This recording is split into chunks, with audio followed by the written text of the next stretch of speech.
नमस्कार, सरल टॉक में आप सभी का स्वागत है। आपके साथ मैं हूं गिरिराज शर्मा। मध्य प्रदेश में 18 अगस्त की तारीख हर किसी को याद होगी, क्योंकि इस दिन बेरोजगार शिक्षकों पर लाठियां बरसाई गईं और इस घटना के बाद शिक्षकों को फोन पर धमकी भरे कॉल्स आए कि आपको ज्वाइनिंग तो मिल ही जाएगी, आप मत आइएगा। उनके रिश्तेदारों तक को कॉल किए गए। ये मध्य प्रदेश की शिवराज सरकार का माहौल है।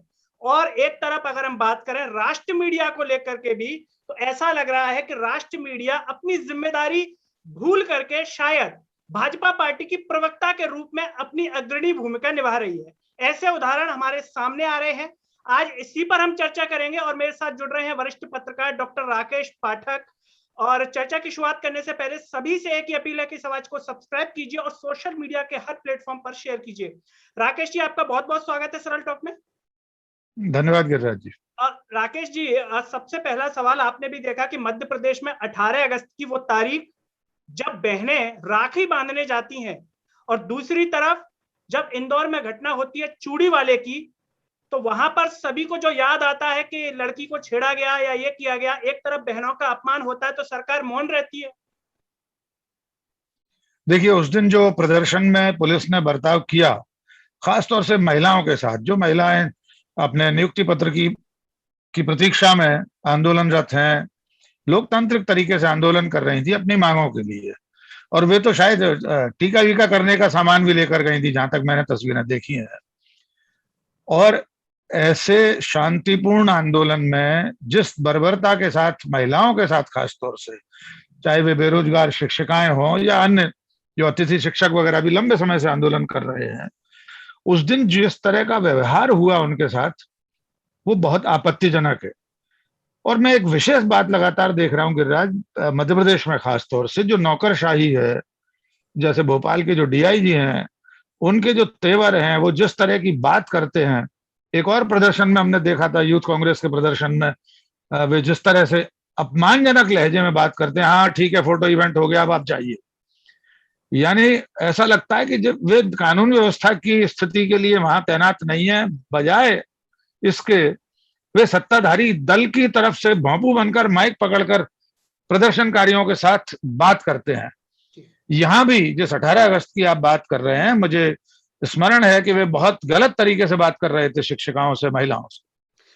तो ये इस लोकतांत्रिक व्यवस्था में चुनी हुई सरकारों के सामने अपनी मांग रखने के लिए हर तबके को, हर वर्ग को अधिकार प्राप्त है कि वो अपनी मांगों के लिए घेराव करे, शांतिपूर्ण प्रदर्शन करे, अनशन पर बैठे, भूख हड़ताल करे, उसका अपमान नहीं किया जा सकता। और दुर्भाग्य यह है कि यह सरकार तो महिलाओं का अपमान करने से भी बाज नहीं आती है। राकेश जी, एक सबसे बड़ी बात वहां पर यह भी सामने आई कि एक तरफ बीजेपी जिस धर्म की बात करती है, धर्म का झंडा हमेशा उठाती है, तो सोचिए रक्षाबंधन जैसे त्योहार पर बीजेपी का एक भी नेता उनसे राखी बंधवाने नहीं आया।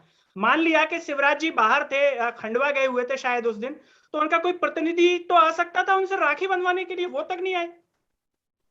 बिल्कुल, पार्टी दफ्तर, प्रदेश मुख्यालय में इतने सारे नेता रहते हैं, कार्यालय मंत्री हैं, महासचिव हैं, मीडिया प्रभारी हैं, बहुत सारे पदाधिकारी ऐसे होते हैं। और भोपाल तो राजधानी है। अगर मुख्यमंत्री बाहर थे, वे राखी बांधने के लिए थाल सजाकर लाई थी, राखी रखकर लाई थी, रोली चंदन लेकर आई थी। तो कम से कम कोई एक पदाधिकारी, कोई एक नेता, मंत्री, महासचिव, महामंत्री, संगठन महामंत्री, प्रदेश अध्यक्ष, कोई भी जाकर उनसे संवाद करता, उनसे बात करता और प्रेम से राखी भी बंधवा लेता अपने हाथ पर जी। लेकिन इसके बिल्कुल उलट हुआ, क्योंकि दरअसल में भारतीय जनता पार्टी जितनी सभ्यता, संस्कृति, संस्कारों की बात करती है, उसका व्यवहार बिल्कुल उलट होता है। कथनी करनी में बहुत फर्क है। एक साधारण पत्रकार के तौर पर भी अगर आप इसका आकलन करेंगे, हम और आप दोनों ही साधारण पत्रकार हैं, हम देखते हैं जब भी इस तरह की घटनाएं होती हैं तो भारतीय जनता पार्टी के लोगों का व्यवहार बिल्कुल हमारी संस्कृति के विरुद्ध होता है। ये महिलाओं के साथ लाठीचार्ज हो रहा है, उनके साथ मारपीट हो रही है, घसीट के उन्हें दंगा डोली करके ले जाया जा रहा है। वे तो राखी बांधने आई थी। आप उनकी मांगों पर विचार करें, कब अमल करें, मांगे पूरी करें न करें, लेकिन उनके प्रदर्शन करने के अधिकार को आप बाधित नहीं कर सकते, उनके साथ असम्मानजनक व्यवहार नहीं कर सकते। राकेश जी, जैसा कि अभी आपने लाठियों की बात की, हमने देखा कि 18 तारीख को जो बेरोजगार जो बेचारे इसी चिंता में है कि नौकरी मिल जाए, जैसे तैसे हम जो अपने माता पिता का सहारा बने, उन पर पुलिस लाठियों से शौर्य दिखा रही है। तो दूसरी तरफ इंदौर में चूड़ी वाले के साथ जिन्होंने मारपीट की, उनके पक्ष में हिंदुत्व के कई लोग वहां रीगल चौराहे पर प्रदर्शन कर रहे हैं, तो उन पर लाठियां पुलिस की नहीं चल रही। देखिए, मैंने कहा ना, जो कथनी और करनी का फर्क है और जो भेदभाव है। गृह मंत्री कहते जरूर है मध्य प्रदेश के डॉक्टर नरोत्तम मिश्रा के प्रशासन कानून व्यवस्था बनाने के मामले में निष्पक्ष काम करता है, जबकि इंदौर की घटनाओं में साफ साफ दिखाई दे रहा है कि एक तरफ जो भगवा पटका डालकर गले में या झंडा लेकर प्रदर्शन करने आए, तो वे कितने भी हजारों लोग हों, उन पर कोई कार्रवाई नहीं होती, उन पर कोई कोरोना प्रोटोकॉल लागू नहीं होता। गिरिराज जी, एक अभी ताजा घटना मेरे संज्ञान में आई है कि भोपाल के चेंबर ऑफ कॉमर्स का चुनाव होना है। चेंबर ऑफ कॉमर्स में कितने पदाधिकारी हो, कितने व्यापारी होंगे, 1500। उनका चुनाव एसडीएम भोपाल ने कोरोना प्रोटोकॉल के नाम पर रद्द कर दिया कि आप निर्वाचन प्रक्रिया पूरी नहीं कर सकते, और हजारों लोगों के साथ प्रदर्शन हो रहे हैं। जन आशीर्वाद यात्राएं निकल जी जन आशीर्वाद यात्राएं निकल रही हैं, जो 7-7 घंटे चक्का जाम इंदौर में लग रहा है, उसमें कोई कोरोना प्रोटोकॉल का उल्लंघन नहीं हो रहा। कल्याण सिंह की अभी 13वीं पे 1 लाख लोगों को भोजन पे बुलाया गया है, पता नहीं कितने हजार हलवाई वहां काम कर रहे हैं, वहां कोई कोरोना प्रोटोकॉल नहीं है।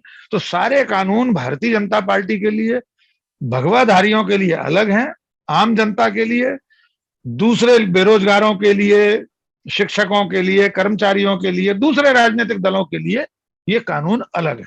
बिल्कुल राकेश जी, डीआईजी इरशाद वली जी का एक वीडियो हमने देखा, उसमें वो चयनित शिक्षकों से ये कह रहे हैं कि आप इस जगह से उठ जाइए। शिक्षकों ने कहा हमें दूसरी जगह दे दीजिए, बोले दूसरी जगह कोई नहीं मिलेगी, आपका घर परिवार इंतजार कर रहा है। तो क्या कानून में ये नियम है कि हम कोई जगह प्रदर्शन के लिए नहीं देंगे उनको, जबकि यही कोरोना काल में बंगाल हिंसा पर नरोत्तम मिश्रा और पूरी बीजेपी पार्टी धरना प्रदर्शन पर बैठी थी, तब नियम कानून कहां गए थे? मैंने कहा ना कि ये इतना भेदभावपूर्ण व्यवहार कर रहे हैं कि कोई छोटा सा बच्चा भी समझ सकता है, और उसमें टूल बन रहे हैं अधिकारी लोग। इरशाद वली अपने व्यवहार से लगातार ये साबित कर रहे हैं कि वे पुलिस अधिकारी नहीं है, वे मध्य प्रदेश में काबिज भारतीय जनता पार्टी के एक लठैत की भूमिका में हैं। आप देख लीजिए, पिछले कितने दिग्विजय सिंह के साथ जिस तरह बर्ताव कर रहे थे एक प्रदर्शन में, फिर अभी यूथ कांग्रेस का प्रदर्शन हुआ जिसमें राष्ट्रीय अध्यक्ष आए थे बीवी श्रीनिवास, उनके साथ वे माइक पर जो जिस तरह का संवाद कर रहे थे, और अब ये शिक्षिकाओं के साथ एक तरह से सीधी सीधी धमकी थी कि आपके घर वाले आपका इंतजार कर रहे हैं, जाइए घर बैठिए जाकर। उन्होंने दूसरा स्थान देने से मना किया। ऐसा कोई कानून नहीं है। अगर कोई प्रदर्शनकारी, वे नीलम पार्क है भोपाल में, वहां तो 1-1 साल धरने पे बैठे हैं लोग। हर शहर में ऐसे स्थान होते हैं धरने के लिए चयनित, जिससे आम जनता का जनजीवन भी प्रभावित नहीं होता, ट्रैफिक जाम नहीं होता, किसी को कोई असुविधा नहीं होती। जिला प्रशासन उन्हें दूसरी जगह दे देता, वे मांग रही थी, नीलम पार्क दे देते, दशहरा मैदान दे देते, वहां जेपी रोड पर आगे कहीं, या कोई देखने वाला नहीं थे। लेकिन आप ये नहीं कह सकते कि कोई स्थान नहीं दिया जाएगा, और वो भी तब, जैसा कि आपने सही याद दिलाया, कि पूरे प्रदेश में बाकायदा धरने पर कुर्सियों पर बैठे थे, पूरे मध्य प्रदेश में, पूरे देश में भारतीय जनता पार्टी धरने पर बैठी थी। जी राकेश जी, कल हाई कोर्ट की सुनवाई भी है चयनित शिक्षकों को लेकर के, लेकिन इससे पहले एक बड़ी घटना सामने आई कि जो प्रदर्शन में शामिल थे चयनित शिक्षक, उनको पुलिस फोन लगा रही है, इनडायरेक्टली उनको डरा धमका रही है। दैनिक भास्कर ने इसको छापा है खबर को। तो इसका मतलब क्या है? क्या सरकार ये चाह रही है कि हम नियुक्ति नहीं देंगे और अगली बार प्रदर्शन मत करना? क्या सरकार इस नियुक्ति को अगले विधानसभा चुनाव तक खींचने वाली है? अगर हाल ही में नियुक्ति देने वाली है तो इस प्रकार के फोन कॉल क्यों आ रहे हैं? देखिए, नियुक्ति कब देती है सरकार, ये सरकार ने अपनी कोई योजना बना रखी होगी। हो सकता है अगले चुनाव से पहले ये नियुक्तियों की घोषणा करके इसका ढिंढोरा पीट कर और उसका लाभ राजनीतिक रूप से लेने की कोशिश हो, और सब राजनीतिक दल ऐसा करते हैं, उसमें कोई बुराई नहीं। लेकिन प्रदर्शनकारियों को पुलिस, सीआईडी के लोग, क्राइम ब्रांच के लोग टेलीफोन करके ये धमकी दें कि आप प्रदर्शन में शामिल ना हो, ज्यादा ना बोलें, तो ये एक तरह से हिटलर के समय में हिटलर की नाजी पार्टी का एक दस्ता था, उसको नाजी ऐसे कहते थे, यानी एक छापामार दल था, वो किसी को भी घर में जाकर उठा सकता था, किसी पर भी कोई कार्रवाई कर लेता। तो मुझे लगता है ये उसकी शुरुआती प्रक्रिया है कि पुलिस, सीआईडी लोगों को टेलीफोन करके धमकी दे कि आप प्रदर्शन में शामिल ना हो, प्रदर्शन न करें। किसी कानून में ये प्रावधान नहीं है कि आप फोन करके लोगों को धमकाएं कि वो सरकार के खिलाफ प्रदर्शन न करें। धरने पर न बैठें, भाषण न दें, अपना विरोध प्रदर्शन न करें। लेकिन अब निजाम बदल चुका है। अब ये भारतीय जनता पार्टी का युग है, मोदी शाह का युग है। इसमें हर तरह की असहमति, हर तरह का प्रतिरोध एक तरह से देशद्रोह माना जाता है। सत्ता के से सवाल पूछना देशद्रोह है, चाहे मध्य प्रदेश हो, चाहे दिल्ली हो, भोपाल हो या दिल्ली हो। अगर आप नरेंद्र मोदी से सवाल पूछते हैं, केंद्र सरकार से सवाल पूछते हैं, तो आप पाकिस्तानी हैं, खालिस्तानी हैं, तालिबानी हैं, और भले तालिबान से खुद मोदी सरकार बात कर रही है। बिल्कुल जी। अभी हाल ही में जो घटनाएं हुई, चाहे हम चूड़ी वाले की बात करें, देवास की घटना की बात करें, देपालपुर की बात करें, गोलगप्पे वाले को पीटा गया, कहा गया कि सावरिया नाम हटा लीजिए। क्या लगता है आपको राकेश जी, आपका एक लंबा अनुभव है, कि मुख्य मुद्दों से ध्यान हटाने के लिए इस प्रकार की घटनाएं किसी न किसी के द्वारा करवाई जा रही हैं, कि जिससे लोग बेरोजगारी पर बात ना करें, पेट्रोल डीजल पर बात ना करें, गैस सिलेंडर पर बात ना करें, काले धन पर बात ना करें? ये सारी वो लाइनें हैं जिनको 2014 में प्रमुखता के साथ दिखाया गया था।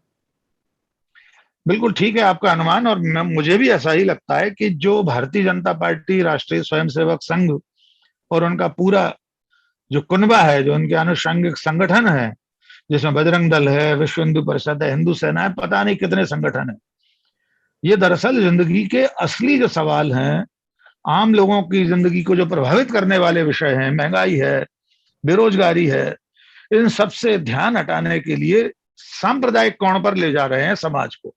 मध्य प्रदेश में खास तौर से, मध्य प्रदेश शांति का टापू कहलाता था हमेशा से, और उस मध्य प्रदेश में लगातार ऐसी घटनाएं हो रही हैं। आप कल्पना कर सकते हैं, गोलगप्पे वाले के ठेले पर सांवरिया लिखा है, तो उससे हिंदू धर्म खतरे में पड़ गया इनका। वो सांवरिया जो प्रेम का, सौहार्द का प्रतीक है, कृष्ण, उसके नाम को हटाने के लिए आप गालियां दे रहे हैं, दूसरे धर्म के आराध्य को गालियां दे रहे हैं। तो मुझे लगता है ये सब योजनाबद्ध तरीके से हो रहा है गिरिराज, आने वाले स्थानीय निकायों को चुनाव में देखते हुए, क्योंकि अब धार्मिक ध्रुवीकरण के बिना सत्ताधारी दल को पार पाना उसके लिए मुश्किल है, राजनीतिक सफलता पाना उसके लिए कठिन है। इसलिए वो अपनी आखिरी कोशिश के रूप में ये सांप्रदायिक विद्वेष फैलाने का काम कर रही है पार्टी। अभी आपने चर्चा में कहा, राष्ट्र मीडिया की भी आपने बात की कि सत्ता से सवाल करेंगे, मोदी से सवाल नहीं कर सकते हैं। अभी हाल ही में हमने देखा, कुछ दिन पहले एबीपी न्यूज का शिखर सम्मेलन हो रहा था, उसमें राष्ट्र स्तर के पत्रकार विकास भदौरिया कह रहे हैं चंद्रशेखर आजाद को कि राम मंदिर से रोजगार मिलेगा, वहां इंजीनियर आएंगे, वहां जो है मजदूर आएंगे, प्रसाद बटेगा चारों तरफ, लोग हवाई जहाज से आएंगे, ट्रेन से आएंगे, दर्शन करेंगे, तो इससे रोजगार मिलेगा। और कह रहे हैं कि पूरी अर्थव्यवस्था राम के इर्द गिर्द घूमती है। इस जवाब में चंद्रशेखर ने कहा, फिर तो हर गली में राम मंदिर बनवा देने चाहिए। तो देखिए गिरिराज, पत्रकार का कहना, क्या ये प्रवक्ता है या पत्रकार है, क्या है? देखिए, जो राष्ट्रीय मीडिया है, नेशनल मीडिया, जैसे नोएडा मीडिया कहते हैं ज्यादातर लोग, गोदी मीडिया भी बहुत सारे लोग कहते हैं, मैं किसी व्यक्ति विशेष का नाम नहीं लूंगा, लेकिन जिस व्यक्ति का, जिन सज्जन का आप नाम ले रहे हैं, बहुत स्पष्ट है कि वे सब सत्ता के भांपू हैं। ये 2014 से पहले सत्ता से सवाल पूछते थे, आजकल विपक्ष से सवाल पूछते हैं, अब तो जनता से सवाल पूछने लगे हैं। ये जो कुतर्क उन्होंने दिया कि राम मंदिर से रोजगार मिलेगा, पूरा देश राम और मंदिर के इर्द गिर्द ही चलता है, तो क्या सचमुच में सारे कल कारखाने बंद कर देना चाहिए, नौकरियां बंद कर देनी चाहिए, प्राइवेट सेक्टर, सरकारी सेक्टर की नौकरियां खत्म कर देनी चाहिए, क्योंकि राम मंदिर बन रहा है? एक राम मंदिर से 130-135 करोड़ लोगों के देश में कितने लोगों को रोजगार मिलेगा? बेरोजगारी इतिहास में अपने चरम पर है। आजादी के बाद आज तक इतनी बेरोजगारी नहीं हुई। पूरे देश में लोग गरीबी रेखा के नीचे लगातार बढ़ते जा रहे हैं। आजादी के बाद का सबसे संक्रमित समय है ये, जिसमें अर्थव्यवस्था चौपट है। तो क्या एक मंदिर के नाम पर मीडिया का कोई एंकर, कोई पत्रकार सरकार की नाकामियों को ढकने का काम करता है, तो दरअसल में वो पत्रकारिता के साथ भी द्रोह कर रहा है, वो समाज के साथ भी द्रोह कर रहा है, वो देश के साथ भी द्रोह कर रहा है, क्योंकि उसकी जिम्मेदारी जनपक्ष धरता है, उसकी जिम्मेदारी जनता के हक में सवाल पूछना, उसकी जिम्मेदारी ये नहीं है कि वो सरकार का संरक्षण करे, उसकी नाकामियों पर पर्दा डालने के लिए ऐसे कुतर्क गढ़े कि एक मंदिर बन रहा है इसलिए बेरोजगारी दूर हो जाएगी। बिल्कुल जी गिरिराज।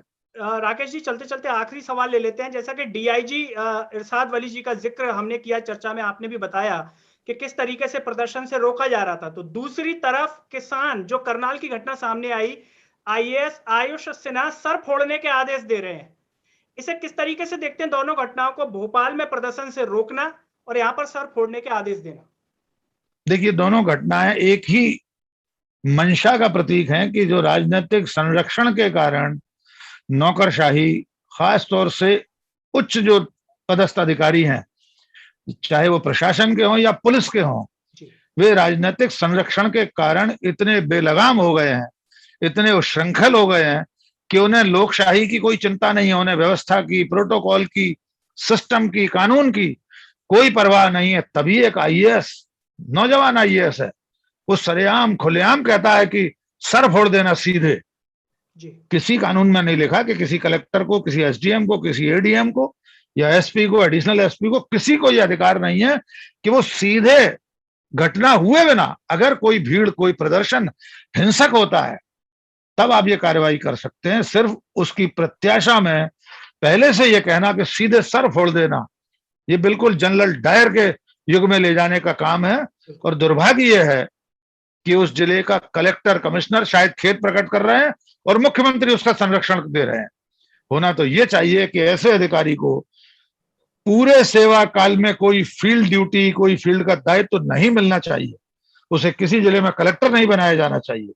होना तो यह चाहिए कि उसके खिलाफ विभागीय जांच हो, उसको मुअत्तल किया जाए, उसे निलंबित किया जाए, उसकी सेवा पुस्तिका में प्रतिकूल टिप्पणी लिखी जाए, उसको प्रमोशन न दिया जाए, क्योंकि उसकी मंशा में, उसके दिलो दिमाग में एक तरह की सामंतशाही, एक तरह की हिटलरशाही भरी हुई है कि वो एक लोकतांत्रिक प्रदर्शन में आने वाले किसानों के सर फोड़ने के लिए एडवांस में आदेश दे रहा है अपने सुरक्षा बल को। ये बहुत चिंताजनक है। बिल्कुल। राकेश पाठक जी, आपका बहुत बहुत धन्यवाद जो आपने अपना कीमती समय सरल टॉक के कार्यक्रम के लिए निकाला। तो दोस्तों, ये थे हमारे साथ वरिष्ठ पत्रकार डॉक्टर राकेश पाठक, जिन्होंने साफ तौर पर कहा कि किस प्रकार से जो अधिकारी हैं वो एक तरीके से सरकार के भोंपू बने हुए हैं, और दोनों घटनाओं का भी जिक्र किया, जो करनाल की और जो भोपाल में डीआईजी इरशाद वली जी ने जिस तरीके से व्यवहार चयनित शिक्षकों और बेरोजगारों के प्रति रखा। दोस्तों, हमारे साथ इस कार्यक्रम में फिलहाल इतना ही। चलते चलते सभी से एक ही अपील है कि सरल टॉक की आवाज को सब्सक्राइब कीजिए और इसे सोशल मीडिया के हर प्लेटफॉर्म पर शेयर कीजिए। अगले कार्यक्रम में आपसे फिर होगी मुलाकात। तब तक के लिए मुझे और डॉक्टर राकेश पाठक को दीजिए इजाजत। नमस्कार।